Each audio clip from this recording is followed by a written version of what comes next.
Welcome back to the Blockchain Almanac Weekly Crypto Report for the week of January 24th, where we educate, protect, and empower all investors in the blockchain space. And remember, blockchain is much more than just crypto, but it's still important we keep an eye on what's happening in these markets, and we're here to help you do that without any of the hype and with a data-driven approach.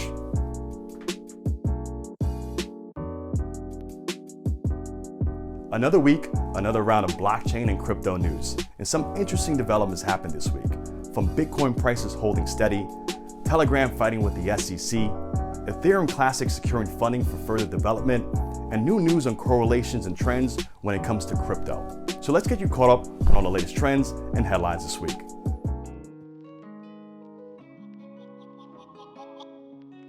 Bitcoin prices have held steady and remain between $8,500 and $8,800 this week. A nice sign from Bitcoin holding on to the strong gains we saw to start the year and so far up about 18% for the year. Telegram CEO Pavel Durov was deposed this week by the SEC's attorney. The deposition revealed more information about how the SEC may plan to pursue action against companies that do not file correctly and have marketing materials that are purposely vague.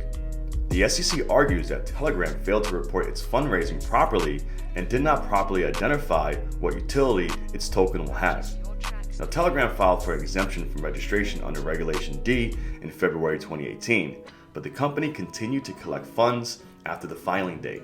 The SEC has accused Telegram of selling unregistered securities and ordered it to halt the launch of its TON token, which is one of the largest token sales ever, bringing in over $1.7 billion. Grayscale Investments, a subsidiary of the digital currency group, announced that it has committed to financially supporting the development of the Ethereum Classic cryptocurrency for another 2 years. The asset manager will continue to donate a third of the management fees from Grayscale Ethereum Classic Trust to the ETC Cooperative through 2021. The funding will support the ETC protocol and ecosystem and will provide grants for key projects on the Ethereum Classic network. The donations add up to about 1.1 million going back to 2017, which includes 338,000 in 2019. The trust holds about 80 million assets, nearly 10 million shares backed by about 0.92 ETC each, representing 14% of the total supply and charging a 3% management fee. Now, Ethereum Classic was created in 2016 as a splinter currency from Ethereum after the team leading development for Ethereum made a controversial decision to roll back a hacker's transaction, and is now the 15th largest cryptocurrency by market cap.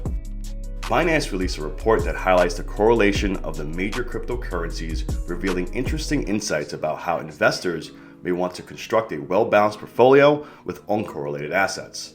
Now, in a recent report, the research arm of the major cryptocurrency exchange, Binance, suggests that in 2019, Ethereum had an average correlation coefficient of 0.69. The paper, which compared correlation data of the top 20 cryptocurrencies, finds that Ethereum consistently ranks among the most correlated crypto assets.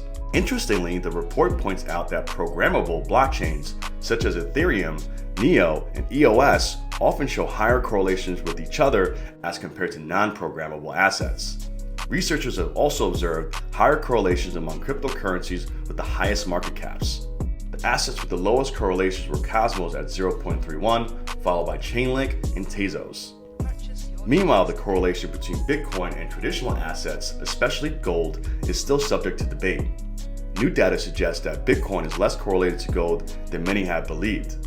And although this may not be reassuring for investors that think Bitcoin will end up being a form of digital gold, another report released this week by blockchain intelligence firm Glassnode shows that over 784,000 Bitcoin addresses hold one or more Bitcoins. This number is up nearly 11% from a year ago and doubled since 2015.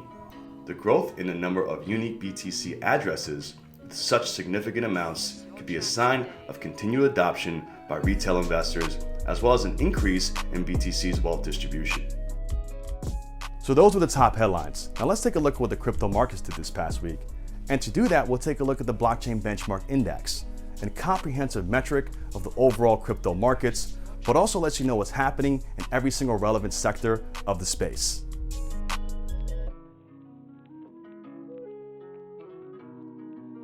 The blockchain benchmark was down 2.61% this week, settling down from the terrific start for the year. and Bitcoin was down about 2.74%. Ethereum and Ripple were both slightly positive for the week, while the S&P was pretty much flat. The SMID Cap Index also settled and was down 0.71% for the week. Bitcoin Gold had a rough time, down close to 26%, while Tezos rallied up 19.26% and IOTA was up over 5%. And for the last 12 months, the large cap BCA index is up 74.33%, the SMID Cap is up 21.6%, while the S&P is up 27.04% and gold up 21%. So thanks for joining us for this week's crypto market report. And remember, crypto is risky. Past performance is not indicative of future success, so use caution.